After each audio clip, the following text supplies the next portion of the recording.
আল্লাহুম্মা সাল্লি আলা সাইয়্যিদিনা মাওলানা ওয়া আলা আলি সাইয়্যিদিনা মাওলানা। রোজা হাশরের ময়দানেতে আর কেউ তো কারো হবে না, উম্মতি উম্মতি বলে হইবেন নবী দিওয়ানা। আল্লাহুম্মা সাল্লি আলা মাওলানা মুহাম্মদ ওয়া আলা আলি সাইয়্যিদিনা মাওলানা মুহাম্মদ। নবী আমার উম্মতি উম্মতি বলে হইবেন দেওয়ানা কাদের জন্য জানেননি? যারা এখনো বর্তমানে নুরু মাটির বাজারের মধ্যে বসে আছে, আল্লাহর নবী কি তাদের জন্য কাঁদবেন নাকি আপনারা যারা আমার সামনে বসে আছেন আপনাদের জন্য কাঁদবে? আপনারা যারা আমার সামনে বসে নবীর দুরূদ পড়তেছেন, সেই নবী আপনার জন্য আমার জন্য কাঁদবে, ঠিক কিনা বলেন? তাই বলবো, রাস্তাঘাটে বাজারে যারা অযথা সময় কাটাইতেছেন, বাবাজিরা, যুবক ভাইয়েরা, আপনাদেরকে করজোরে বলতেছি, আজকের মাহফিলটা আপনারা সফল করার জন্য সকলে আপনারা প্যান্ডেলের মধ্যে চলে আসেন। প্যান্ডেলের মধ্যে চলে এসে কোরআন ও হাদিসের দুইটা কথা আপনারা শোনেন।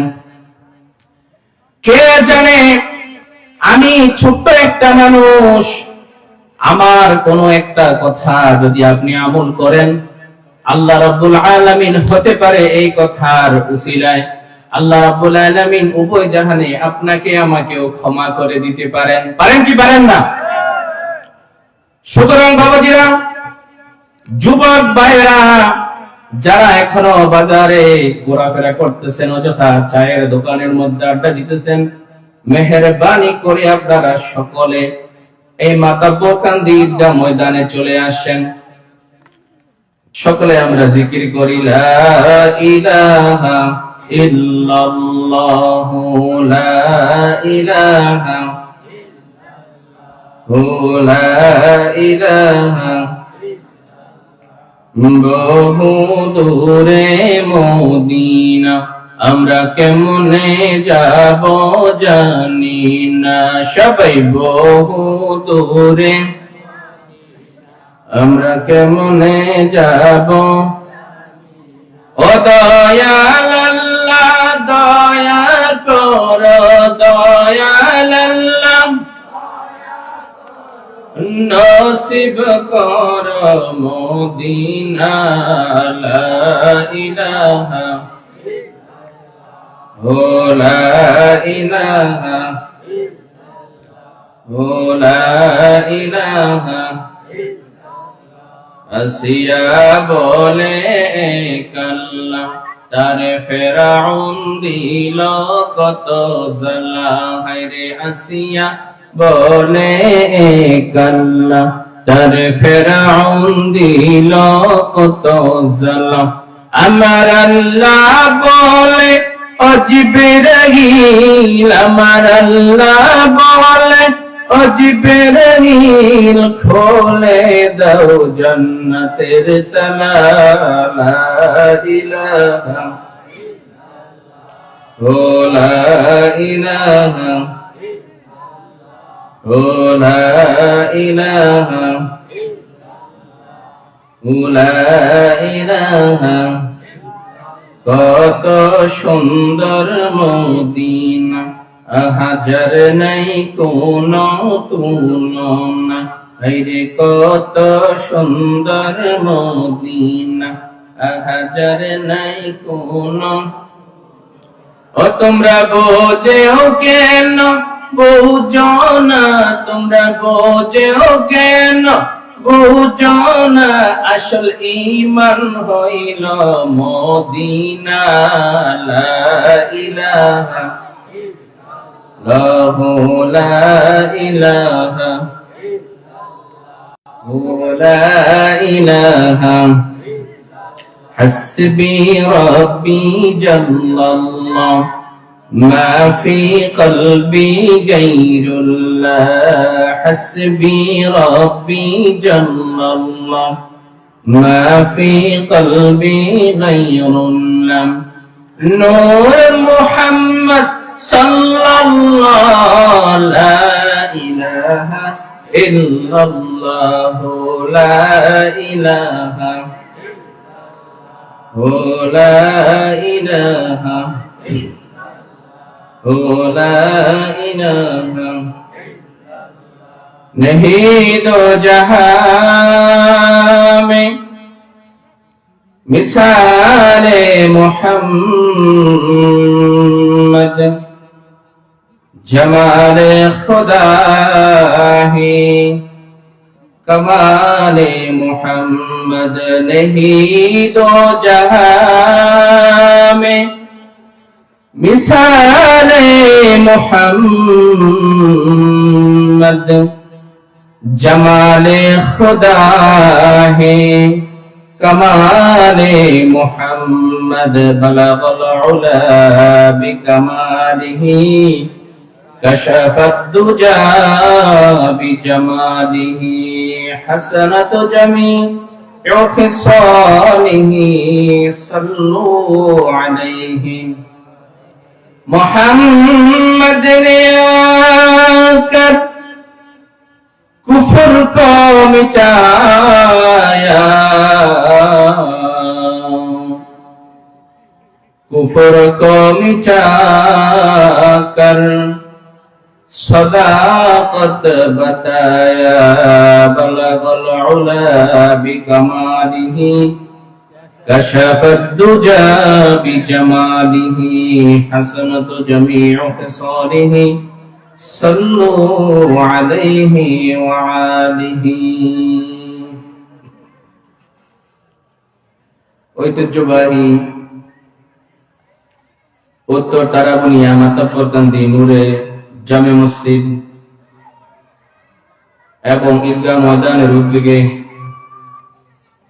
2 দিন ব্যাপী 15তম বার্ষিক ওয়াজ ও দোয়ার মাহফিলের সম্মানিত সভাপতি ও দোয়াগীর পীরে তরিকত রহনুমায়ে শরিয়ত আল্লামা আলহাজ খাজা আরিফুর রহমান তাহেরি সাহেব পীর সাহেব ইসলামপুর গাছতলা দরবার শরীফ চাঁদপুর আমরা সকলে হুজুরের জন্য দোয়া করি আল্লাহ রাব্বুল আলামিন তার নেক হায়াতের মধ্যে বারাকাত দান করুন সবাই বলেন আমিন 2 দিন ব্যাপী ওয়াজ দর মাহফিলের আজকে প্রথম দিনের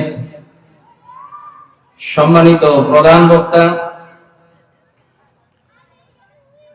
জনাব মোহাম্মদ মুফতি মাওলানা মুক্তার রাজা মাসুমি সাহেব আমার পূর্বে এশার নামাজের পূর্বে আপনাদের সম্মুখে কথা বলেছেন আমার শ্রদ্ধাভাজন হযরতুল আল্লামা হযরত মাওলানা আব্দুল হাকিম জিহাদি সাহেব আর অন্যান্য উলামায়ে কেরামগণ আপনাদের সামনে কথা বলেছেন তারা সহ আমার সামনে উপবিষ্ট আমার কলিজার টুকরা মুরব্বী বাবাজিরা যুবক ভাইয়েরা ছোট্ট ছোট্ট মাসুম বাচ্চারা পর্দার অন্তরালে শ্রবণকৃত আমার মা ও বোনেরা সকলকে আমি সালাম জানাচ্ছি আসসালামু আলাইকুম ওয়া রাহমাতুল্লাহি তাআলা ওয়া বারাকাতুহু সর্বপ্রথম সবার শুরুতে মাওলা পাকের শুকর গুজার করছি যে মহান রব্বুল আলামিন পবিত্র মাহে রজব মাসের মধ্যে আল্লাহ সুবহানাহু ওয়া তাআলা এমন একটি সুন্দর জলসা এমন একটি সুন্দর জান্নাতের বাগানের ব্যবস্থা করেছেন। আমরা সকলে দুনিয়াবী সকল কাজকর্ম, দুনিয়াবী সকল ফিতনা ফাসাদ, দুনিয়ার সকল ধরনের কর্মব্যস্ততা থেকে আল্লাহ রাব্বুল আলামিন আমাদেরকে মুক্তি দিয়ে এই পবিত্র জলসায় আসার বসার তৌফিক দিয়েছেন। যে মাওলাই কারীম রব্বুল আলামিন আমাদেরকে এই সুযোগটুকু দিয়ে তার নিয়ামতের অংশীদার করলেন, আমরা সকলে সেই নিয়ামতের শুকর গুজারার্থে আমাদের সকলের ইমানের বলে বলিয়ান হই, ইমানের তেজে তেজিয়ান হই, আকাশ ও বাতাসকে মুখরিত করে, হৃদয়ের বন্ধ কপাটকে উন্মুক্ত করে দিয়ে, হৃদয়ের সবটুকু ভালোবাসা উজাড় করে দিয়ে পুরুষিত কণ্ঠে কালেমাতে শুকর আদায় করি। সকলে বলি আলহামদুলিল্লাহ। লক্ষ কোটি তারও বেশি দুরূদ ও সালাম সাইয়্যিদুল মুরসালিন খাতামুন নবিয়্যিন নূরে মুজাসসাম আশরাফুল আম্বিয়া নবী কুলের শিরোমণি, এ तमाम বিশ্ব জাহানের সভাপতি, আমাদের নেতা, আপনার নেতা, সকলের নেতা, সাইয়্যিদুনা হাবিবুনা ওয়া কুদওয়াতিনা ওয়া মুরশিদিনা আহমদ মুজতবা মুহাম্মদুর রাসূলুল্লাহ সাল্লাল্লাহু আলাইহি ওয়াসাল্লামের উপর আমরা আরো একবার শুকরিয়া আদায় করি যে মহান রব্বুল আলামিন লক্ষ লক্ষ হাজার হাজার মানুষদের মধ্য থেকে আপনাদেরকে বাছাই করে, আমাকে বাছাই করে আল্লাহ রাব্বুল আলামিন একটি সুস্থ দেহ, সুস্থ মন নিয়ে এই ইসলামী জলসার মধ্যে শামিল হওয়ার তৌফিক দিয়েছেন। এর জন্য আরো একবার শুকরিয়া আদায় করি। সকলে বলি আলহামদুলিল্লাহ। আল্লাহর কাছে শুকরিয়া করলে আল্লাহ খুশি হয় না, বেজার হয়? আল্লাহ বলে তোমরা শুকর গুজার করো, আমি আমার নিয়ামতকে বাড়ায় দিব। সুবহানাল্লাহ। আমরা যদি সারা দিনের মধ্যে 12 ঘন্টা যদি দিন হয়, সেই 12 ঘন্টা দিনের মধ্যে যদি 11 ঘন্টা শুধু আল্লাহর শুকরিয়া আদায় করি, মুফাসসিরে কেরামরা বলে যে সারা দিনে যে অক্সিজেন তুমি গ্রহণ করেছো, ওই অক্সিজেনের নিয়ামতের শুকর তুমি গুজার করতে পারলা না। সুবহানাল্লাহ। সারা দিনে তুমি যে অক্সিজেন গ্রহণ করেছো, তুমি প্রত্যেক সেকেন্ডে যদি আলহামদুলিল্লাহ আলহামদুলিল্লাহ বলতে থাকো, তাহলে সারা দিনে যে অক্সিজেন তুমি গ্রহণ করেছো, সেই অক্সিজেন সমতুল্য তোমার ঋণ শোধ হবে না। সুতরাং তুমি আল্লাহর কাছে কি ঋণী? তুমি আল্লাহর কাছে কি ঋণী? সুতরাং আমরা সদা সর্বদা শুকরিয়া করব কার? আল্লাহ। উঠতে বসতে, খাইতে হাঁটতে পড়তে চলতে সদা সর্বদা শুকরিয়া কার হবে? আল্লাহ। মুআজ্জাজ মুহতারাম, আজকে আমাকে আলোচনার কোন বিষয় নির্ধারণ করে দেওয়া হয়নি। আমি আমার নিজের থেকে, যেহেতু আমি একজন ছাত্র মানুষ, আপনারা যারা সামনে উপবিষ্ট আছেন আমাকে অনেকেই চিনেন, আমি যখন একজন ছাত্র মানুষ, তো আমি নিজের থেকে নির্ধারণ করে নিয়েছি যে আজকে আমি কোরআন শিক্ষা বা মাদ্রাসা শিক্ষার গুরুত্ব নিয়ে আমি কথা বলবো। ইনশাআল্লাহ আপনারা শুনবেন তো? মাদ্রাসা শিক্ষা, কোরআন শিক্ষা আমাদের এই এলাকায় দরকার আছে না নাই? দুনিয়াতে সকল শিক্ষারই প্রয়োজন আছে, কিন্তু কোরআন শিক্ষা, মাদ্রাসা শিক্ষা দরকার কম না বেশি? দুনিয়াতে জজ ব্যারিস্টার হওয়ার দরকার আছে, দুনিয়াতে ইঞ্জিনিয়ার হওয়ার দরকার আছে, দুনিয়াতে ডাক্তার হওয়ার দরকার আছে, কিন্তু কালকে কিয়ামতের ময়দানে আপনি যখন কবর থেকে উঠবেন, ফেরেশতারা আপনাকে জিজ্ঞাসা করবে না তুমি কেন ডাক্তার হলে না, তুমি কেন ইঞ্জিনিয়ার হলে না, তুমি কেন ডাক্তার হলে না, তুমি কেন ইঞ্জিনিয়ার হলে না, এগুলো জিজ্ঞাসা করবে না। কিন্তু কাল কিয়ামতের ময়দানে ফেরেশতারা জিজ্ঞেস করবে যে মুসলমানদের সংবিধান পবিত্র কোরআনুল কারীম সম্পর্কে তুমি কি জানো বলো। জিজ্ঞেস করবে কি করবে না? সুতরাং এই কোরআন সম্পর্কে আমাদের জানার দরকার আছে না নাই? কোরআন যদি আপনি শিক্ষা করেন, আল্লাহ রাব্বুল আলামিন কাল কিয়ামতের ময়দানে এই কোরআনকে জরিয়া করে আপনাকে ক্ষমা করে দিতে পারেন। সুবহানাল্লাহ। আল্লাহ রাসূল সাল্লাল্লাহু আলাইহি ওয়াসাল্লাম হাদিসের মধ্যে ফরমান, খায়রুকুম মান তাআল্লামাল কুরআনা ওয়া আল্লামাহু। দুনিয়ার মধ্যে সর্বশ্রেষ্ঠ সর্বোত্তম তারাই যারা নিজে কোরআন শরীফ শিক্ষা করে এবং অপরকে শিক্ষা দেয়। সুবহানাল্লাহ। দুনিয়ার মানুষগুলো তারাই উত্তম যারা নিজে কোরআন শিক্ষা করে এবং অপরকে শিক্ষা দেয়। আমি বলতে চাচ্ছি যে আমাদের এলাকার মধ্যে মাদ্রাসা শিক্ষার গুরুত্ব আমরা বুঝি না। আমরা যদি মাদ্রাসা শিক্ষার গুরুত্ব বুঝতাম, তাহলে প্রত্যেকটা ঘরে ঘরে হলে একটা হলেও আমরা একটা ছাত্র হাফেজ বানাইতাম। ঠিক কিনা বলেন? আপনি চিন্তা করেন, এই কিছুদিন পূর্বে আমাদের বাংলাদেশের জমিনের মধ্যে একটা মারাত্মক লেভেলের দুর্ঘটনা ঘটেছে, সেটা হলো ওসমান হাদিকে হত্যা করা হয়েছে। জানেন কি জানেন না? ওসমান হাদি হত্যাকাণ্ডের মধ্যে তার জানাজার মধ্যে লক্ষ লক্ষ মানুষ হয়েছে কিনা? লক্ষ লক্ষ মানুষ হয়েছে। সেখানে বাইতুল মুকাররমের ইমাম সাহেব ছিল কি ছিল না? কিন্তু ওসমান হাদি লক্ষ লক্ষ ওসমান হাদির জানাজায় লক্ষ লক্ষ মানুষ হওয়ার পরেও সেখানে ইমামতি করছে কে জানেন কি জানেন না? ওসমান হাদির জানাজা ইমামতি কে করছে জানেন? ওসমান হাদির জানাজা ইমামতি করছে তার ভাই। সুবহানাল্লাহ।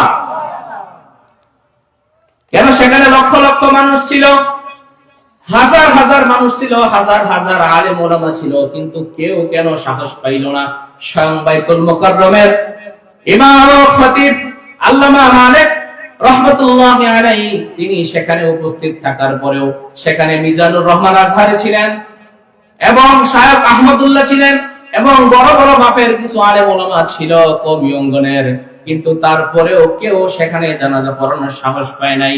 যেহেতু তার ভাই মৃত্যুবরণ করেছে, অর্থাৎ মৃত্যুবরণ করার পর তার নিকটাত্মীয় সর্বপ্রথম হকদার হলো তার জানাজা নামাজ আদায় করার। সুবহানাল্লাহ।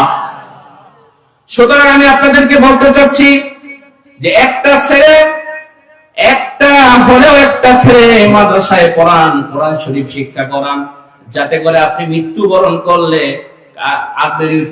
করলে আপনার শেষ দোয়াটা, শেষ জানাটা আপনার ছেলে আপনার নিকটাত্মীয় পড়াতে পারে।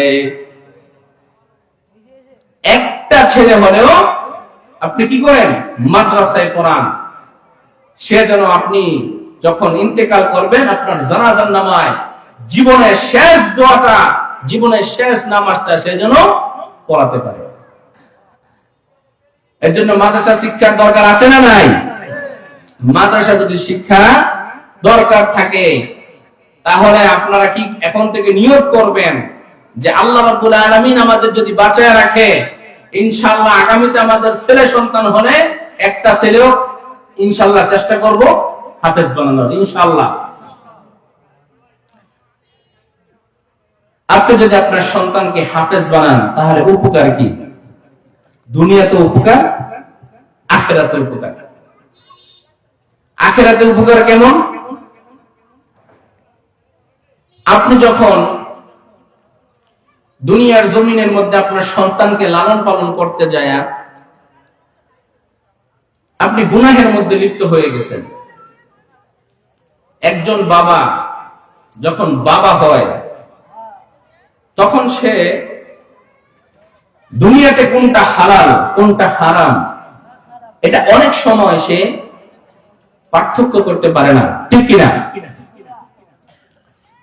সন্তান যখন না খায় থাকে, সন্তান যখন ক্ষুধার যন্ত্রণায় কাঁপাইতে থাকে, তখন বাবার হাতে যদি কোনো কাজ কাম না থাকে, বাবা তখন কি করবে সে বুঝে উঠতে পারে না। তখন ওই বাবা হালাল কি আর হারাম কি, হালাল কি আর হারাম কি সেটা বিবেচনা করার সময় তখন তোর থাকে না, যে হারাম হইলেও সেটা গ্রহণ করে বাড়িতে নিয়ে আসে। বাস্তবিক কথা বলতেছে, আমাদের দেশ গ্রামের মধ্যে সুদের প্রচলন আছে না নাই? সুদ খাওয়াটা এটা কি হারাম। আমার পূর্বে যিনি কথা বলেছেন তিনি বলছেন সুদের ব্যাপারে, আহাল্লাল্লাহুল বাইআ ওয়া হাররামা রিবা, আল্লাহ রিবাকে হারাম করে দিয়েছেন আর বাইআ অর্থাৎ ব্যবসাকে হালাল করে দিয়েছেন। আমাদের দেশ গ্রামে সুদের প্রচলন আছে। প্রত্যেকটা মানুষ যারা মুসলমান, দিনের কিছু বৈশিষ্ট্য, দিনের কিছু মৌলিক জ্ঞান তাদের থাকা দরকার, সেগুলো থাকে। প্রত্যেকটা মানুষই কিন্তু জানে যে সুদ খাওয়া হারাম, ঠিক কিনা? যে একেবারে বকলম, মানে জীবনে কোনোদিন পড়ালেখা করে নাই, শুধু চীনে আল্লাহ একজন আছে, তার রাসূল একজন আছে, শুধু এতটুকু জানে, লা ইলাহা ইল্লাল্লাহু মুহাম্মাদুর রাসূলুল্লাহ, এই কালেমাটুকু জানে। এই এতটুকু জানা শোনা ব্যক্তিও জানে যে সুদ খাওয়া হারাম। সুদ খাওয়াটা শুধু হারাম নয়, সুদ খাওয়াটা নিজের মায়ের সাথে জিনা করার চাইতে বেশি অপরাধ। নাউযুবিল্লাহ। কোন কোন ব্যাখ্যার মধ্যে এসেছে যে সুদ খাওয়াটা ৩৬ জন মেয়ের সাথে জিনা করার চাইতে অধিক মারাত্মক গুনাহ। নাউযুবিল্লাহ। সুদ মানুষ কেন খায়? যারা গরিব, কিছু মানুষ আছে এমন পর্যায়ে যে তাদের দিন এনে দিন খাইতে হয়, ঘরের ছাদ পড়ে গেছে, অর্থাৎ জ্বর আসছে, টিন উড়ে নিয়ে গেছে, এখন ওই মানুষটা দিন আনে দিন খায়। ওই মানুষটা ঘরের ছাদ দিবে কি দিয়া? কথা বলেন আমার সাথে। ওই মানুষগুলো ঘরের ছাদ দিবে কি দিয়া? সমাজের ভদ্র ভদ্র মানুষগুলোর কাছে যায়, যায় বলে আমাকে ১০,০০০ ২০,০০০ টাকা ঋণ দেন। ওই ভদ্র ভদ্র মানুষগুলো মুখটাকে কুঁচকিয়ে রাখে, মনে হয় নতুন দোলার মতো, মুখটাকে ঘুরায় অন্যদিকে নিয়ে যায়। তবে এই মুখ ঘুরানো লজ্জার মুখ ঘুরানো নয়, এই মুখ ঘুরানো হলো তোমাকে আমি ঋণ দিতে পারবো না সেটার জবাব, ঠিক কিনা? সমাজের বিত্তশালী ওই মানুষগুলোর কাছে যায়, যখন ওই গরিব মানুষগুলো ঋণ পায় না, অর্থাৎ কর্জে হাসানা পায় না, কর্জে হাসানা যখন পায় না, ওই গরিব মানুষগুলো দিশা মিশা না পায়, তখন ওই এনজিওর কাছে যায় সুদের জন্য। দিশা মিশা না পায় ওই মানুষগুলো কোথায় যায়? সুদের কাছে যায়, এনজিওর কাছে যায়। তখন তারা কি করে? সুদ খায়, অর্থাৎ সুদের উপরে টাকা আনে। এই যে টাকা আনার পরে সে দুনিয়াদারি করলো। এখন ওই যে সমাজের বিত্তশালী মানুষ, আপনার অর্থ ছিল, আপনি যে গরিব মানুষটাকে সাহায্য করলেন না, আপনি মুসলমান হিসাবে আপনার কি দরকার ছিল না তাকে ১০,০০০ টাকা দিয়ে হেল্প করার? একটা কথা মনে রাখবেন, যত বিত্তশালী মানুষ রয়েছে তাদের সকলের লেনদেন খারাপ, কিন্তু একজন গরিব মানুষ যদি কারো কাছ থেকে ধার দেনা করে, শরীরের রক্ত গাম এক করে হলেও যেই ডেটটা দেয়, যেই সময়টা দেয়, সকলে ওই সময়টা চেষ্টা করে তার টাকাটা পরিশোধ করে দেওয়ার। ঠিক কিনা?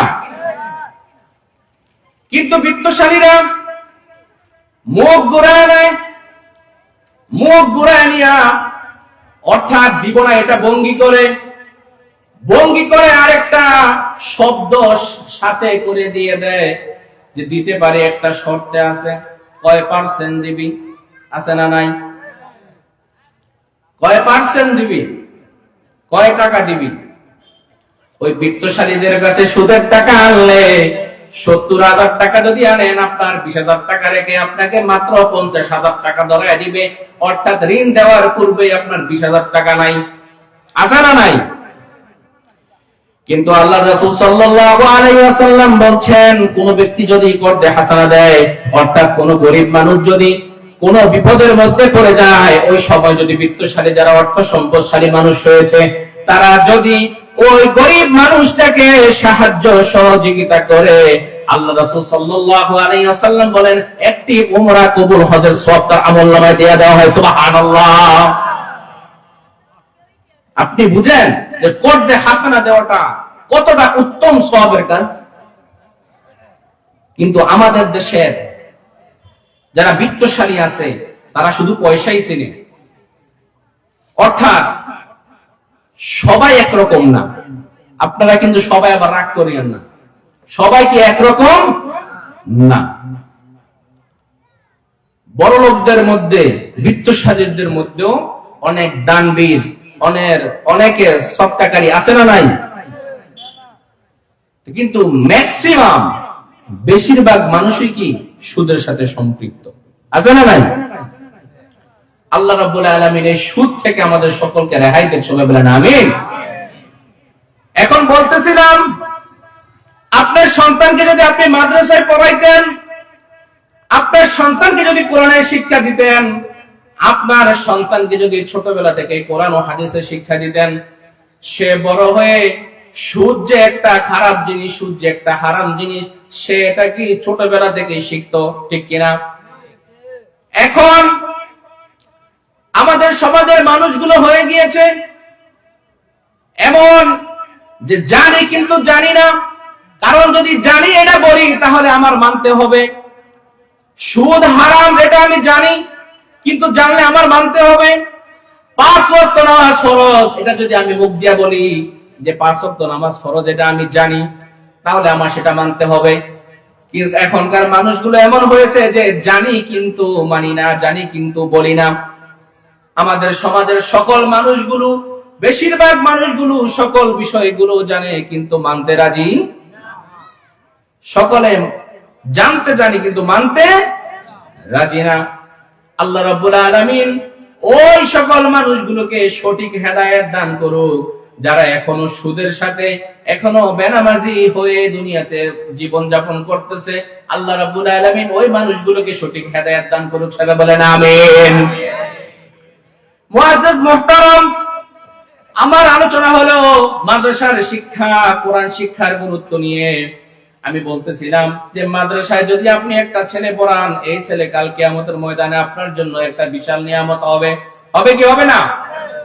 আপনি যখন কাল কিয়ামতের ময়দানে একেবারে বিপদে পড়ে যাবেন, খোদা না খাস্তা আপনার যদি একটা সন্তান হাফেজ থাকে, আপনার ওই হাফেজ সন্তানটা 10 জন মানুষ তরায় নেওয়ার ক্ষমতা রাখে। সুবহানাল্লাহ।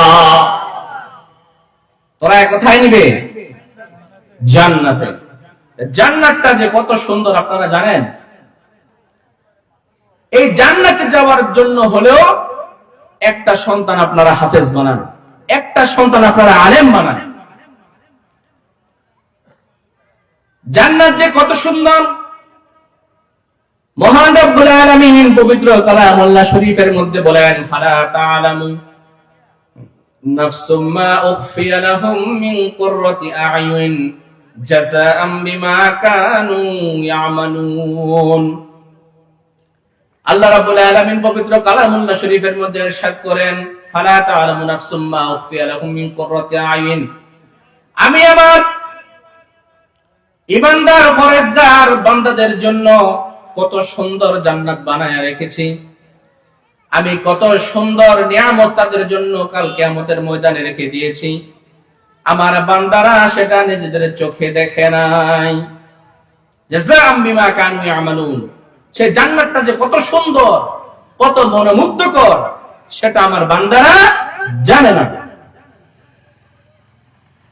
আল্লাহ রাসূল সাল্লাল্লাহু আলাইহি ওয়াসাল্লাম হাদিসের মধ্যে বলেন, বুখারী শরীফের বর্ণনা, আ'দাতু লিইবাদিয়াস সালিহিন মা লা আইনুন রাত ওয়া লা উযুনুন সামিআত ওয়া লা খাতারা আলা কলবি বাশার। সুবহানাল্লাহ।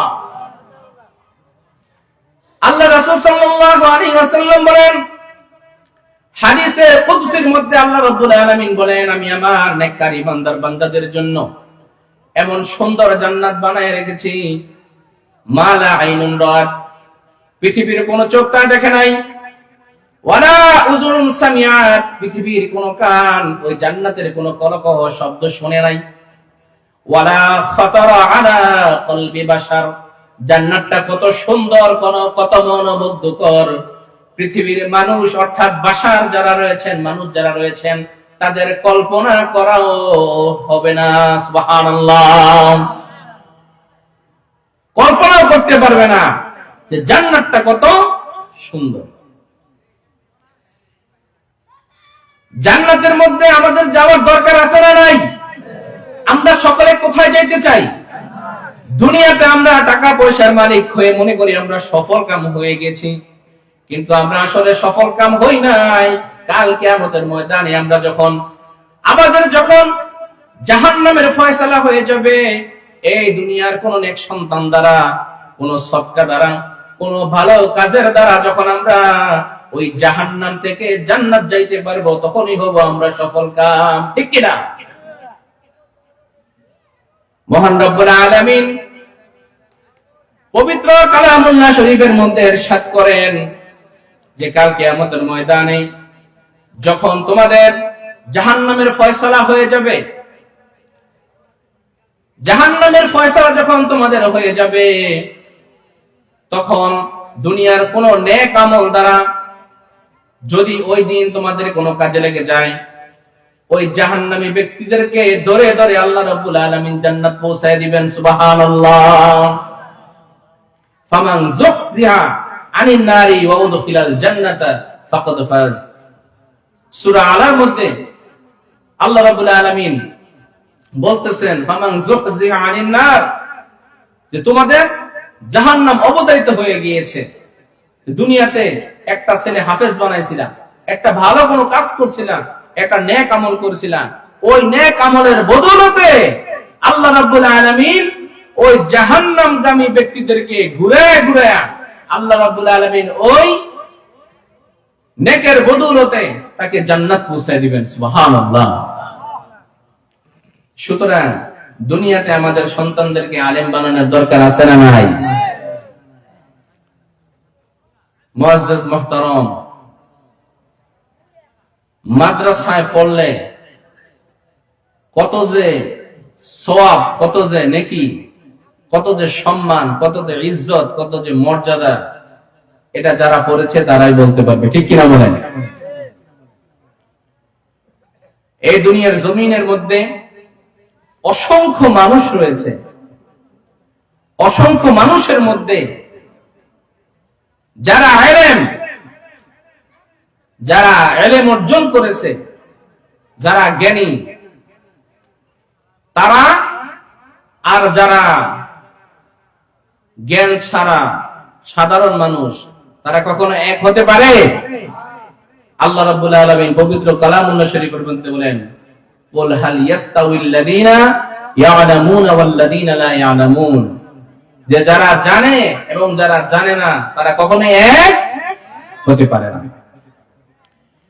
মুআজ্জাজ মুহতারাম, সুতরাং বলবো, আপনাদের যখন সন্তান হবে, ছোটবেলায় নিয়ত করবেন এই সন্তানটাকে ছোটবেলা থেকেই তাকে ইসলামের শিক্ষা দিব। কিন্তু বর্তমান জমানার মধ্যে এমন একটা সময় আমরা অতিবাহিত করতেছি, যে সময়ের মধ্যে আমাদের মোবাইল আমাদের সন্তানদেরকে খেয়ে ফেলছে। ঠিক কিনা? এই সন্তান আপনার শেষ জীবনে কোনো কাজে তো আসবেই না, বরং আপনার মাথা যন্ত্রণার কারণ হয়ে দাঁড়াইবে। সুতরাং সন্তান যখন আপনার ভূমিষ্ঠ হবে, সেই সন্তানকে মোবাইল ফোন না দিয়ে, স্মার্টফোন না দিয়ে, তাকে দুনিয়াবি শিক্ষা না দিয়ে, তাকে কোরআন শিখান, তাকে দ্বীনি শিক্ষা দেন। কারণ এটা কি সন্তানের হক। সন্তানের প্রতি মা বাবার হক আছে না? শুধু মা বাবার প্রতি কি সন্তানের হক আছে? সন্তানের প্রতিও কি মা বাবার হক আছে? এই হক যদি আপনি সঠিকভাবে পুঙ্খানুপুঙ্খানুভাবে আদায় না করেন, কাল কিয়ামতের ময়দানে এই জন্য আপনাকে দাঁড়িয়ে থাকতে হবে, যেতে পারবেন না। কারণ ওই সন্তানগুলো তখন বলবে যে আমি তো ছোট ছিলাম, আমাকে তো আমার মা ইসলামের শিক্ষা দেয় নাই, আমার বাবা কোরআন শিক্ষা দেয় নাই, আমার বাবা হাদিসের শিক্ষা দেয় নাই, আমি তো কিছু জানতাম না, আমি তো ছোট্ট ছিলাম। এখন আমি বড় হয়ে আমার যখন দ্বীনি ইলম ছিল না, দ্বীনি জ্ঞান ছিল না, আমার যা মন চেয়েছে আমি তাই করেছি। আমি বিড়ি খেয়েছি, সিগারেট খেয়েছি, আমি মাদক দ্রব্যের সাথে ছিলাম, আমি সকল খারাপ কাজের সাথে ছিলাম, আমি তো কিছু জানতাম না। আমাকে যদি আমার ওই মা বাবা ছোট্টবেলা কোরআন শিক্ষা দিত, আমাকে যদি আমার মা বাবা ছোট্টবেলা হাদিস শিক্ষা দিত, দ্বীনের শিক্ষা দিত, তাহলে আমি বুঝতাম কোনটা হারাম কোনটা হালাল। এগুলো যদি আমি বুঝতে পারতাম, তাহলে আমি আজকে জাহান্নামী হইতাম না। আমি আজকে যাদের জন্য জাহান্নামী হয়েছি, ওই মা বাবাকে আমার সামনে আনো, ওই মা বাবার বুকের মধ্যে পা রেখে আমি জাহান্নামে যাব না। আউযুবিল্লাহ। আল্লাহ রাব্বুল আলামিন পবিত্র কালামুল্লাহ শরীফের মধ্যে ওই সন্তানদের কথাটা কোট করেছেন। ওয়াকালাল্লাযীনা কাফারু রাব্বানা আরিনাল্লাযাইনি আদাল্লানা মিনাল জিন্নি ওয়াল ইনস। সন্তানেরা সেদিনকে বলবে যে আমি দুনিয়াতে ছোট ছিলাম, জিন এবং মানুষদের মধ্যে যারা আমাকে ক্ষতি করেছে, যারা আমার হক নষ্ট করেছে। সন্তানকে ছোটবেলা মৌলিক শিক্ষা দেওয়া সকল মা বাবার প্রতি এটা দায়িত্ব না? তালাবুল ইলমি ফারিদাতুন আলা কুল্লি মুসলিম ওয়া মুসলিমাত। যে দ্বীনি ইসলাম অর্থাৎ দ্বীনের জ্ঞান অন্বেষণ করা সকল মুমিন মুসলমানের জন্য ফরজ। আপনার সন্তান যখন দুনিয়াতে আসছে, আপনার প্রথম দায়িত্ব কি? ওই সন্তানের সঠিকভাবে ওই সন্তানের ভরণ পোষণ এবং ওই সন্তানকে দ্বীনের জ্ঞান তাকে দেওয়া, ঠিক কিনা? ওই সন্তানকে যদি আপনি দ্বীনের সঠিক জ্ঞান না দেন, তাহলে ওই সন্তান সাধারণ মানুষের মতো জুয়া খেলবে, সাধারণ মানুষের মতো বদমাইশি করবে, সাধারণ মানুষের মতো বিড়ি সিগারেট খাইবে। আমি আপনাদেরকে একটা কথা বলতে চাই, খুবই দুঃখের সাথে, যে বর্তমান সমাজে আপনার আশেপাশে চোখ মেলে যদি একটু তাকান, তাহলে আপনারা দেখতে পারবেন যে বর্তমান সমাজের এই যে ছোট্ট ছোট্ট বাচ্চাগুলো, বিশেষ করে ধরেন যারা ক্লাস 4 থেকে 10 পর্যন্ত যে ছেলেগুলো পড়াশোনা করে, তাদের একটু আচার ব্যবহার গুলো দেখেন।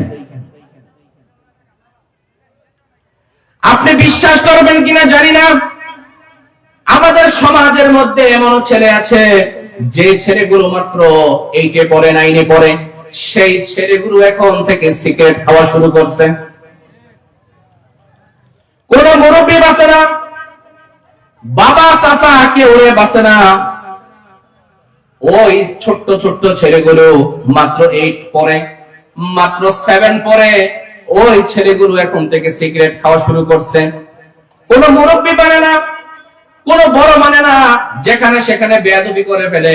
কিন্তু আমার কথা হলো, ওই ছেলেটাকে যদি আপনি ছোট্টবেলায় মাদ্রাসার মধ্যে পড়াইতেন, ওই ছেলেটাকে যদি আপনি কোরআনের শিক্ষা দিতেন, হাদিসের শিক্ষা দিতেন, তাহলে কশিন কালেও বড়দের সাথে বেয়াদবি করত না। সুতরাং মাদ্রাসা শিক্ষার দরকার আছে না নাই? মাদ্রাসা শিক্ষা দিলে শুধু একটা ফায়দা না, আপনার ফায়দায় আর ফায়দা, ফায়দার উপর ফায়দা। বলতেছিলাম, দ্বীনের শিক্ষা যদি ওই সন্তানদেরকে না দেন, আল্লাহর কাছে সেদিন তারা বলবে আমি ছোট ছিলাম, আমি কিছু বুঝি নাই, আমাকে ইসলামের শিক্ষা দেওয়া হয় নাই, দ্বীনের জ্ঞান দেওয়া হয় নাই, সুতরাং আমার যা মন চেয়েছে, আমি যা শিখেছি আমি তাই করেছি। ছোট্ট মানুষ সে তো কি মূর্খ, ছোট্ট মানুষ কি মূর্খ। একটা মা মানুষ মূর্খ থাকলে সে যা ইচ্ছা তাই করতে পারে। বাবুজিরা উঠছেন না, উঠলে তো খারাপ লাগে, একটু বসেন। ইনশাআল্লাহ আমি কিছুক্ষণের মধ্যে আলোচনা শেষ করে দিব, আপনারা বসেন, দুই চারটা কথা বলবো, একটু কষ্ট করে ধৈর্য ধরে আপনারা বসেন। এভাবে উঠে গেলে খারাপ লাগে। আমার কথা কি আপনাদের কাছে ভালো লাগতেছে না? যদিও একটু অগোছালো, ছাত্র মানুষ, চেষ্টা করতেছি আপনাদের সামনে দু চারটা কথা বলার। যদি আপনারা সুযোগ দেন তাহলে আমি বলার সক্ষমতা রাখি, ঠিক কিনা?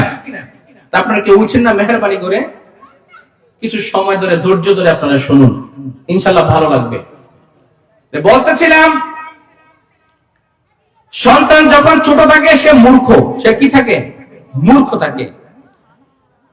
ছোটদের কথা বাদ দেন, যারা বড় মানুষ তারাও কি মূর্খ হতে পারে না? পারে না? আরে আপনি আমাদের কথা বাদ দেন, আল্লাহ রাব্বুল আলামিন পবিত্র কালামুল্লাহ শরীফের মধ্যে বলেন, আল আরাবু আশাদ্দু কুফরান ওয়া নিফাকা। নাউযুবিল্লাহ। আল্লাহ রাব্বুল আলামিন বলেন, জাহিলি যুগে আরবদের মতো এত খারাপ, এত নিকৃষ্ট আর কেউ ছিল না। আরবের মতো নিকৃষ্ট মানুষ আর কেউ ছিল না। তারা নিফাকের মধ্যে, জাহিলি যুগের মধ্যে ছিল। এই জাহিলি যুগের মানুষগুলো যখন আল্লাহর হাবিব প্যারা নবী মুহাম্মদুর রাসূলুল্লাহ সাল্লাল্লাহু আলাইহি ওয়াসাল্লাম দুনিয়ার জমিনের মধ্যে আগমন করলেন, ওই জাহিল মানুষগুলোকে ওই পৃথিবীর সর্বসম্মানিত মানুষ হিসাবে আল্লাহ তাআলা দুনিয়াতে পয়দা করেছেন। সুবহানাল্লাহ। প্রমাণ চান? আমি দিচ্ছি এক এক করে। জাহিলি যুগের মানুষগুলো আল্লাহর হাবিব প্যারা নবী মুহাম্মদুর রাসূলুল্লাহ সাল্লাল্লাহু আলাইহি ওয়াসাল্লামের আগমনের পূর্বে সকল মানুষগুলো মূর্খ ছিল, সকল মানুষগুলো অন্ধকার নিমজ্জিত ছিল। ওই মানুষগুলোকে নূরের আলোতে আলোকিত করলো কে? আল্লাহর হাবিব প্যারা নবী মুহাম্মদুর রাসূলুল্লাহ সাল্লাল্লাহু আলাইহি ওয়াসাল্লাম। এই পৃথিবীতে সর্বোত্তম আরেকজন মানুষ আছে। পৃথিবীর সকল মানুষের আমল যদি এক জায়গায় করা হয় আর ওই ব্যক্তির এক রাতের আমল যদি একখানা করা হয়, তাহলে পৃথিবীর সকল মানুষের আমল নামার পাল্লাটা নিচে নেমে যাবে, আর ওই একজন ব্যক্তির এক রাতের আমল উঠে যাবে। সুবহানাল্লাহ। সে ব্যক্তিকে হযরত আবু বকর সিদ্দিক রাদিয়াল্লাহু তাআলা আনহু।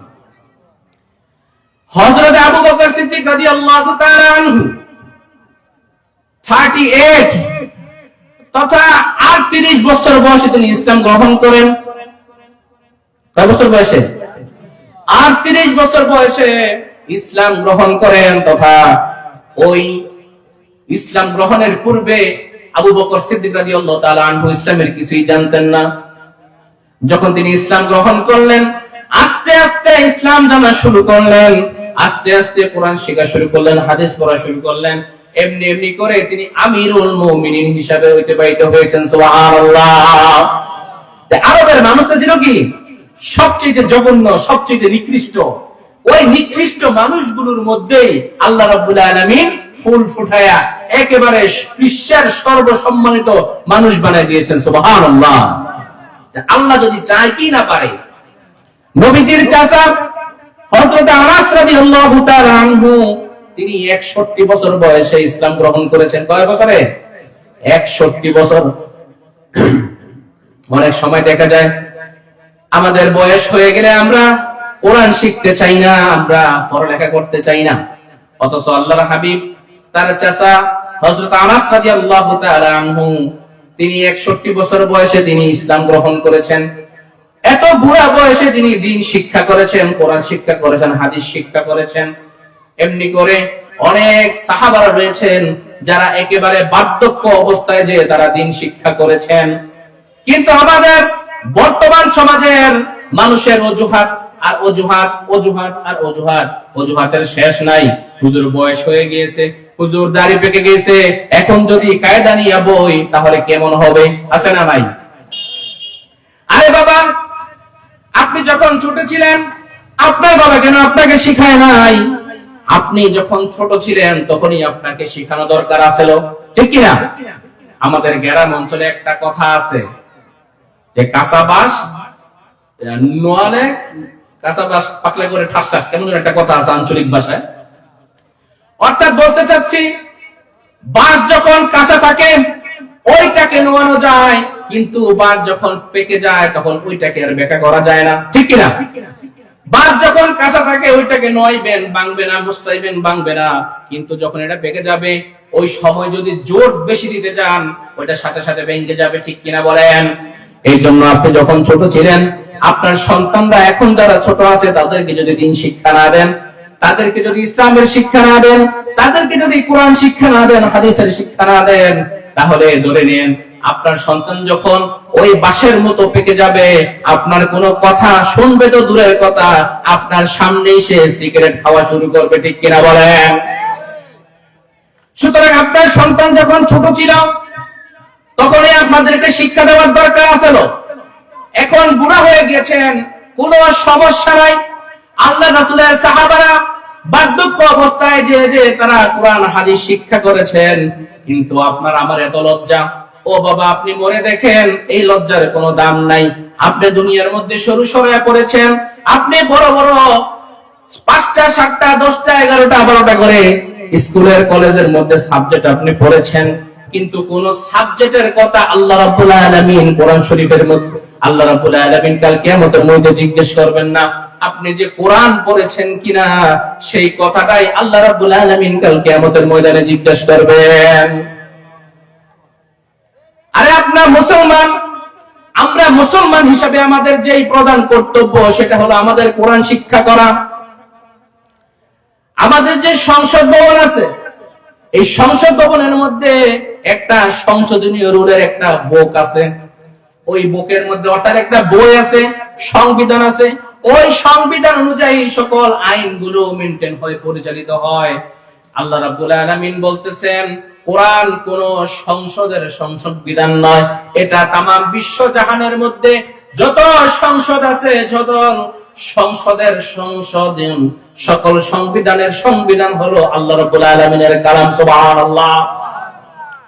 সুতরাং আপনি যদি কোরআন শিক্ষা না করেন তাহলে আপনার ঈমানই পূর্ণ হবে না। আর যদি আপনি ঈমান পূর্ণ না হয়ে মৃত্যুবরণ করেন, কাল কিয়ামতের ময়দানে আপনি মুসলমান হিসেবে দাঁড়াইতে পারবেন?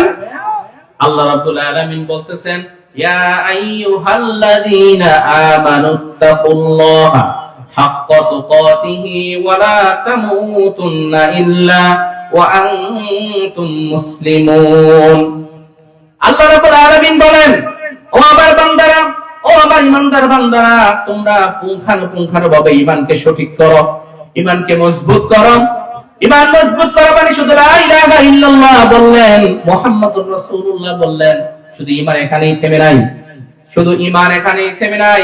আপনি যদি নিজেকে ঈমানদার হিসাবে গড়ে উঠতে চান, ঈমানদার হিসাবে নিজেকে বিবেচিত করতে চান, তাহলে ঈমানের মধ্যে, ইসলামের মধ্যে যতগুলো বিষয় আছে সকল বিষয়গুলো আপনার মানতে হবে। শুধু কালেমাকে সাক্ষ্য দিলেন, নবী আর আল্লাহকে সাক্ষ্য দিলেন, আপনি ঈমানদার হইতে পারলেন না।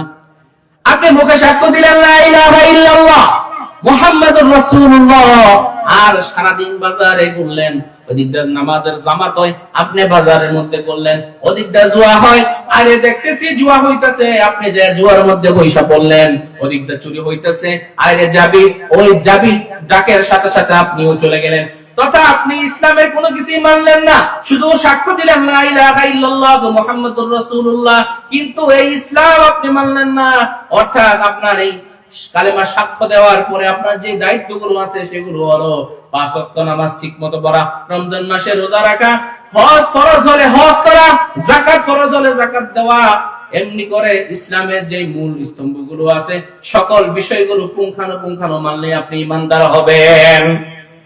এখন আপনি ঈমানদার, আপনি নামাজ পড়েন কিন্তু আপনি সূরা জানেন না, আপনি শুধু ছোটবেলায় আলহামদুলিল্লাহ শিখছিলেন, কিন্তু এখন যখন আপনার দাঁতগুলো একটু এঁকে বেঁকে গিয়েছে, মুখটা একটু কুঁচকে গিয়েছে, এখন আপনি আলহামদুলিল্লাহ ছোটবেলার মতো পড়তে পারেন না।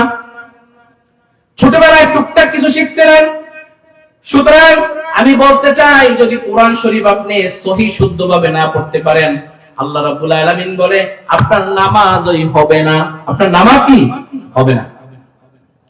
সহি শুদ্ধভাবে কোরআন শরীফ তেলাওয়াত করতে হবে, তাহলে আপনি নামাজ পড়তে পারবেন, আপনি পূর্ণ ঈমানদার হতে পারবেন। আপনি যদি কোরআন শরীফ না শিক্ষা কবরে যান, তাহলে তো আপনি মুসলিম হয়ে কবরে যাইবেন।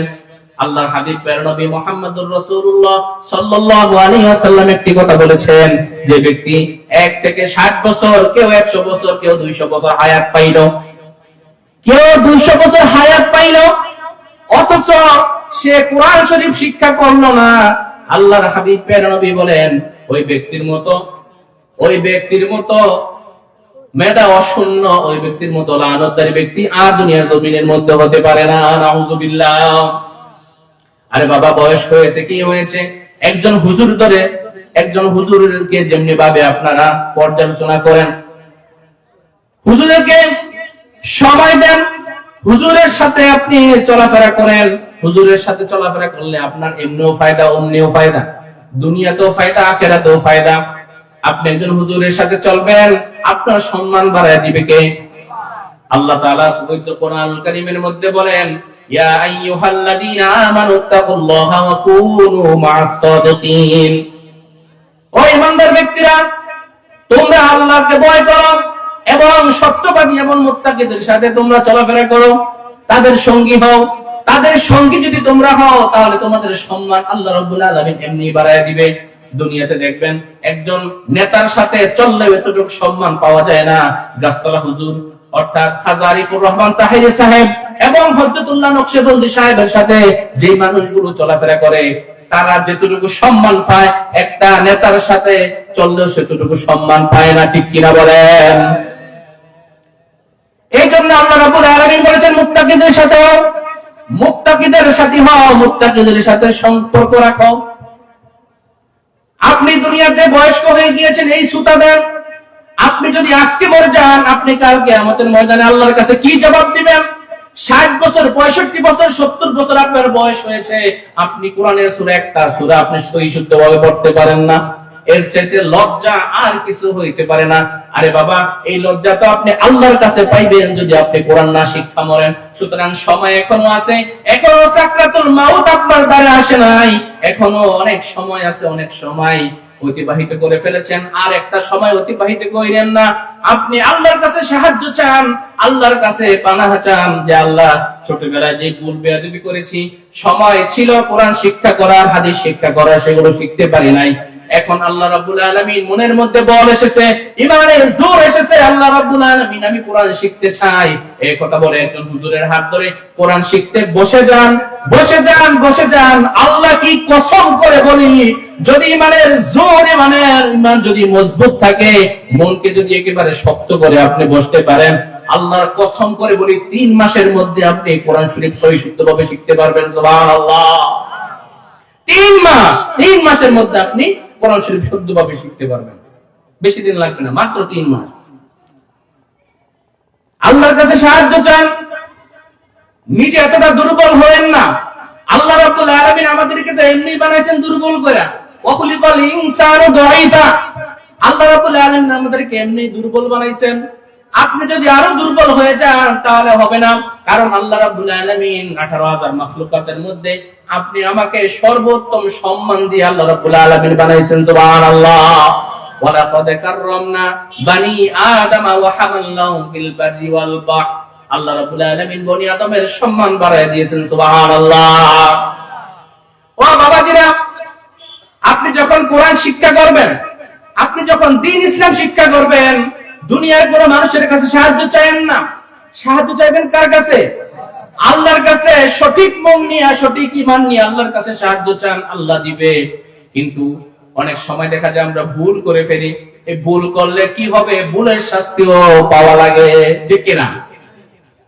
দুনিয়াতে আমরা অনেক বিপদের মধ্যে পড়ি। বিপদের মধ্যে পড়া আমরা দুনিয়ার সকল লিডার ফিডারের কাছে দৌড়াই কি দৌড়াই না? লাস্টে দেখা যায় লিডাররা কোনো কাজ করতে পারে না, এমন মামলা, এমন মোকদ্দমা হয়েছে যে লিডারও মাফ করাইতে পারে না, কোনো বড় ধরনের নেতাও মাফ করাইতে পারে না। তারপর আসে হুজুরের কাছে, হুজুর একটু দোয়া করেন, আরে আপনি যদি বর্তময় হুজুরের কাছে আসতেন আর দোয়া চাইতেন, আপনার চাওয়াটা যদি নেক হইতো আর হুজুর যদি নেক ভাবে দোয়া করতো, দেখা যায় তো আপনার সেই সমস্যাটা, সেই মামলাটা প্রথম দফায় শেষ হয়ে গিয়েছে, ঠিক কিনা বাবাজিরা? এই জন্য আল্লাহর কাছে, একমাত্র আল্লাহ রাব্বুল আলামিনের কাছে সাহায্য চাইতে হবে, অন্য মানুষের কাছে সাহায্য চাইবো না। কিন্তু আপনারা একজন নবীর কথা জানেন, হযরতে জাকারিয়া আলাইহিস সালাতু ওয়াস সালাম, নাম শুনছেন কি শুনেন নাই? জাকারিয়া আলাইহিস সালাতু ওয়াস সালাম হযরতে ইয়াহইয়া আলাইহিস সালাতু ওয়াস সালামের বাবা। হযরতে জাকারিয়া আলাইহিস সালাতু ওয়াস সালাম ইহুদি খ্রিস্টান কাফেরদের দৌড়ানিতে তিনি দৌড়াইতেছেন। এমন অবস্থায় দৌড়াইতে হযরতে জাকারিয়া আলাইহিস সালাতু ওয়াস সালাম একটি বড় গাছের সামনে যায় দাঁড়াইলেন। জাকারিয়া আলাইহিস সালাতু ওয়াস সালামের বয়স তখন 120 বছর। কত বছর? 120 বছর মানুষকে যদি আপনি দৌড়ান, কখন দৌড়াইতে পারবেন? যদি এখান থেকে বাজার পর্যন্ত 120 বছরের মানুষ দৌড়ায়, এখান থেকে ওই বাজার পর্যন্ত গেলে শেষ। আমার মনে হয় না আমার সামনে যারা বসে আছেন মুরব্বী বাবাজিরা, 100 বছরের কেউ আছেন? 100 বছরের কেউ নাই। কিন্তু এখানে তুলনামূলক ভাবে আমি যদি বলি, সবচেয়ে বয়স যার বেশি, সে একটা দৌড় দেন, ওই মাঝিগো মসজিদ পর্যন্ত একটু দৌড়ে যান, আমি আপনাকে দৌড়াইবো। আমার মনে হয় না যে রাস্তা পর্যন্ত যাইতে পারবেন, আমি আপনাদেরকে দৌড়ে ফেলবো, ঠিক কিনা? কিন্তু জাকারিয়া আলাইহিস সালাতু ওয়াস সালামের বয়স কত? 120 বছর বয়সে বৃদ্ধ মানুষটাকে ইহুদিরা দৌড়াইতেছে, জাকারিয়া আলাইহিস সালাতু ওয়াস সালাম দৌড়াইতেছে। বয়স্ক মানুষ দৌড়াইতে যখন একবারে হয়রান হয়ে গিয়েছে, সামনে একটি বিশাল গাছ পেল। গাছকে বলল, গাছ, ইহুদিরা আমাকে দৌড়াইতেছে, আমি আর পারতেছি না, গাছ রে গাছ, আমাকে একটু সাহায্য কর, আমাকে একটু তোর ভিতরে আশ্রয় দে। নবীদের কথা আল্লাহ রাব্বুল আলামিন ফিরাইয়া দেন না। নবীদের কথার মধ্যে একটা জজবা ছিল, একটি পাওয়ার ছিল। নবীরা যেটা বলতো, নবীদের সম্মান রাখাতেও আল্লাহ রাব্বুল আলামিন সেটা ঘটায় দিত। সুবহানাল্লাহ। নবীদের মুখের পাওয়ার কতটা ছিল! গাছকে বলল, গাছ তুমি পারো, আমি তোমার ভিতরে প্রবেশ করবো, আমাকে সাহায্য দাও। গাছ ফিরে গেল। জাকারিয়া আলাইহিস সালাতু ওয়াস সালাম ভিতরে প্রবেশ করলেন। শয়তান ওই একজন মুরব্বির স্রোত ধরে জাকারিয়া আলাইহিস সালাতু ওয়াস সালামের চাদর ধরে একটু টেনে রাখলেন। জাকারিয়া আলাইহিস সালাতু ওয়াস সালামের সমস্ত শরীর মোবারক খানা গাছের মধ্যে প্রবেশ করলেন, কিন্তু এই চাদরের মাথাটা বের হয়ে রইল। এমত অবস্থায় ইহুদিরা এসে পড়ল ওই শয়তানকে, অর্থাৎ ওই সুরত ধরা বুড়া মানুষটাকে জিজ্ঞেস করলেন, এদিক দিয়া জাকারিয়া আলাইহিস সালাতু ওয়াস সালামকে যাইতে দেখছো কিনা? শয়তান তার শয়তানি ছাড়তে পারে কি পারে না? পারে না। শয়তান বলে, আমি কোনো কাউকে দেখি নাই, তবে হাত দিয়ে ইশারা দিয়ে দেখে দেয় যে চাদরটা ছিল কিনা গাছের মধ্যে আটকায় আছে। শয়তান দেখায় দিল ইহুদিদেরকে। ওই কাফের মুশরিক বেঈমানেরা বুঝতে পারলো যে এখানে আর কেউ নাই, স্বয়ং জাকারিয়া আলাইহিস সালাতু ওয়াস সালাম এখানে আছে। ইহুদিদের মধ্যে শয়তানে ধোঁকা দিল, মারাত্মক লেভেলের ধোঁকা। তখন ইহুদিদের মনের মধ্যে আসলো এই গাছ কাটতে হবে। ইহুদিরা করাত আনলো, গাছ কাটা শুরু করলো। গাছ যখন কাটতে কাটতে জাকারিয়া আলাইহিস সালাতু ওয়াস সালামের একেবারে নিকটতম চলে আসলো। জাকারিয়া আলাইহিস সালাতু ওয়াস সালাম আল্লাহর ডাক দিলেন, আল্লাহ, আর কিছু বাকি আছে। ইহুদি মুশরিক বেঈমানেরা আমাকে দাঁড়াইছিল, আমি তো গাছের মধ্যে আশ্রয় নিয়েছি। করাত যে তারা চালাইতেছে, আর একটু করাত চালাই নেই, আমার শরীর দ্বিখণ্ডিত হয়ে যাবে। আল্লাহ রাব্বুল আলামিনের কাছ থেকে সরাসরি উত্তর আসলো, ও আমার নবী জাকারিয়া আলাইহিস সালাতু ওয়াস সালাম, তোমাকে আমি কম ভালোবাসি, তোমাকে আমি কম স্নেহ করি, তোমাকে আমি কম ভালোবাসি, কম মুহাব্বত করি, তুমি কেন মানুষের কাছে, তুমি কেন গাছের কাছে আশ্রয় চাইলা? আরে জাকারিয়া, তোমাকে বলতেছি তুমি যখন দৌড়াইতেছিলা আমার কুদরতি পা দিয়ে তুমি দৌড়াইতেছিলা। আল্লাহু আকবার। ওরে জাকারিয়া, তুমি যখন দৌড়াইতেছিলা তুমি আমার স্বয়ং আমার কুদরতি পা দিয়ে তুমি দৌড়াইতেছিলা। তুমি যদি দৌড়াইতে দৌড়াইতে পৃথিবীর এক মাথা থেকে অন্য প্রান্তেও যদি তুমি চলে যাইতা, তোমার পা গুলো জাকারিয়া থামতো না। তুমি সাহায্য চাইছো আমার কাছে চাও নাই, তুমি চাইছো গাছের কাছে, গাছ তোমাকে সাহায্য করছে। এখন আর আমার কোনো কিছু করার নাই। জাকারিয়া আলাইহিস সালাতু ওয়াস সালাম নবীরা যখন কোন ছোট্টখাটো ভুল করত, ওই ভুলগুলো তারা নিজেদের সংশোধন করত। যেহেতু আল্লাহ রাব্বুল আলামিন সেখান থেকে হাত উঠিয়ে নিয়েছে, জাকারিয়া আলাইহিস সালাতু ওয়াস সালামকে আল্লাহ রাব্বুল আলামিন একটি হুমকি শরীফ কথাও বলে দিয়েছিলেন, জাকারিয়া করাত চলবে, কোনো কথা বলবা না। যদি কোনো কথা বলো, যদি কোনো সাহায্য চাও, তাহলে ভয় করো, আমি তোমার নবুয়তি বাদ করে দিব। আল্লাহু আকবার। জাকারিয়া আলাইহিস সালাতু ওয়াস সালাম আর কোনো কথা বললেন না। আল্লাহ রাব্বুল আলামিন তার থেকে সাহায্যের হাত উঠিয়ে নিলেন। আল্লাহ রাব্বুল আলামিন বললেন, এবার তুমি ছোটখাটো যেহেতু ভুল করেছো, এটার মধ্যে নিশ্চয়ই কোনো কল্যাণ রয়েছে, এই জন্য আল্লাহ রাব্বুল আলামিন সেখান থেকে তার হাত উঠিয়ে নিয়েছেন। জাকারিয়া আলাইহিস সালাতু ওয়াস সালাম বললেন, এই ভুল যেহেতু আমি করেছি, এটা আর প্রতিদান আমি দিব।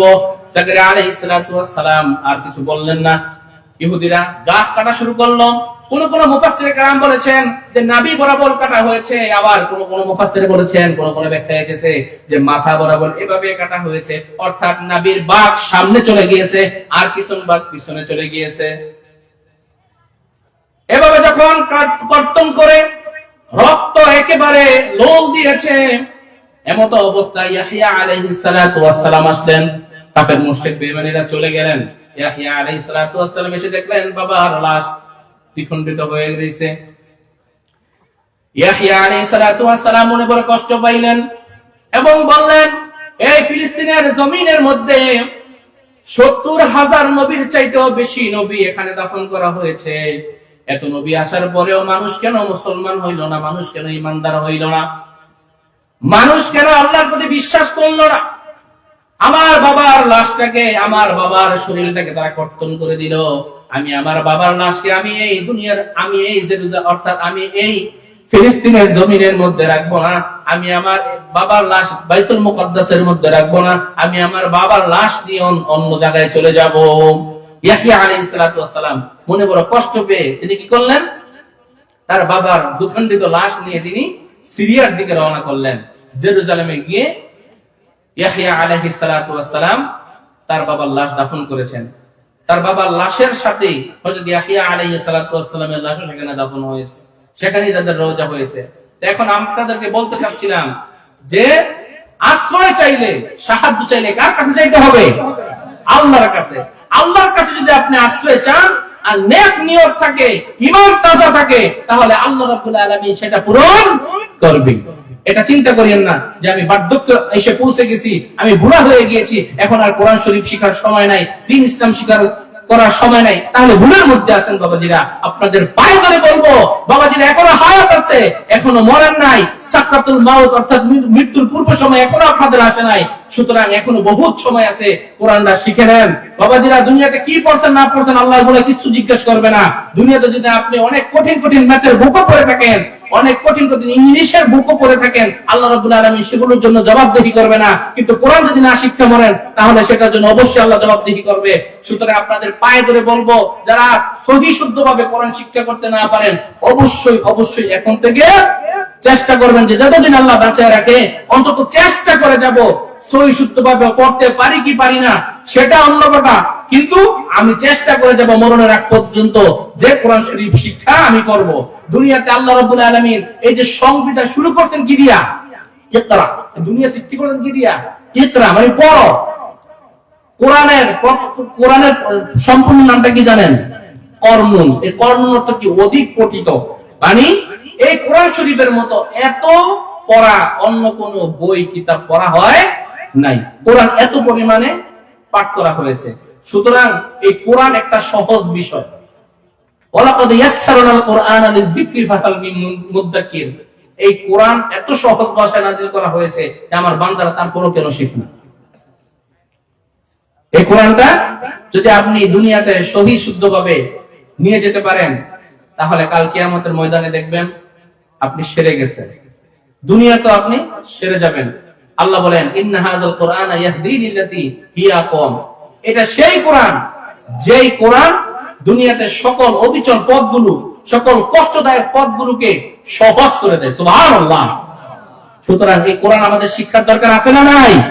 আমাদের সন্তানদের শিক্ষার দরকার আছে না নাই? সুতরাং নিয়ত করেন, পণ করেন, এখন থেকে আমাদের সন্তানদেরকে আমরা অবশ্যই প্রথমে মোবাইল ফোন হাতে না দিয়ে দুনিয়াবী শিক্ষা অবশ্য দিব, কিন্তু আমাদের মৌলিক শিক্ষার প্রথম শিক্ষাটা হবে কোরআন শিক্ষা। মৌলিক শিক্ষার প্রথম শিক্ষাটা হবে কি? ইলমে দ্বীন শিক্ষা। আল্লাহ রাব্বুল আলামিন আমাদের সকলকে কবুল করুক, সবাই বলেন আমিন। বাবাজিরা, যুবক ভাইরা, সকলে আমার জন্য দোয়া করবেন। আল্লাহ রাব্বুল আলামিন আমার ইলমে, আমলে, আদবে যাতে আল্লাহ বরকত দেয়। আপনাদের সামনে যাতে আর এরকম কথা বলতে পারি। আমার কথা যদি কেউ কষ্ট পেয়ে থাকেন, আল্লাহর রাস্তায় আমাকে ক্ষমা করে দিবেন। আমার বাবার জন্য দোয়া করবেন। আমার বাবাকে আপনারা সকলে চিনেন, হাজী হাফেজ মোহাম্মদ মাইনুদ্দিন মাদবর সাহেব। তিনি অসুস্থতার কারণে আসতে পারে নাই। তো আমি এসেছি, আমার কামিল পরীক্ষা চলতেছে মাস্টার্সের। সেই পরীক্ষা গতকাল পরীক্ষা ছিল, আজকে ছিল না, আজকে আসছি, আবার বৃহস্পতিবার পরীক্ষা আছে। সকালে খাস করে আমার জন্য দোয়া করবেন। আমার লেখাপড়ার মধ্যে যাতে আল্লাহ বরকত দান করে, আমার মেধা শক্তির মধ্যে যাতে আল্লাহ বরকত দান করে, সকলের দোয়া চেয়ে এখানে আমার বক্তব্য শেষ করছি। আসসালামু আলাইকুম ওয়া রাহমাতুল্লাহি তাআলা ওয়া বারাকাতুহু।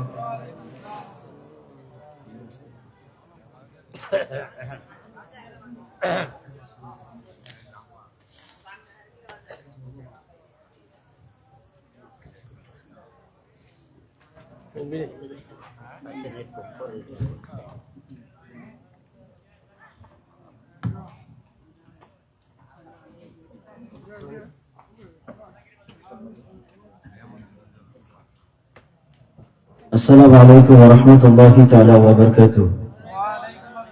কি শীতে কি টানা গেছে নাকি? আসসালামু আলাইকুম ওয়া রাহমাতুল্লাহি তাআলা ওয়া বারাকাতুহু। একটু আস্তে আস্তে।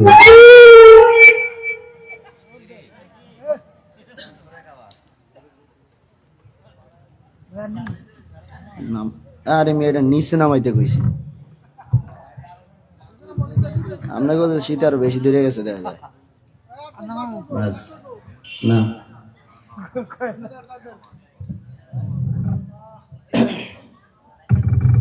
আলহামদুলিল্লাহ আলহামদুলিল্লাহ والصلاة والسلام على رسول الله وعلى آله وأصحابه أجمعين بارك الله لنا ولكم في القرآن العظيم আমার সাথে সকলে পড়েন বিসমিল্লাহির রহমানির রহিম ওয়া মা আরসালনাকা ইল্লা রাহমাতাল লিল। এটা তো সবাই পারেন না? আওয়াজটা একটু চিকন করেন, কারণ এগুলি আমার ঠিক করতেই হতো। কি কর আমার বাইক মেহমানরা আইবো, এটি আমার ঠিক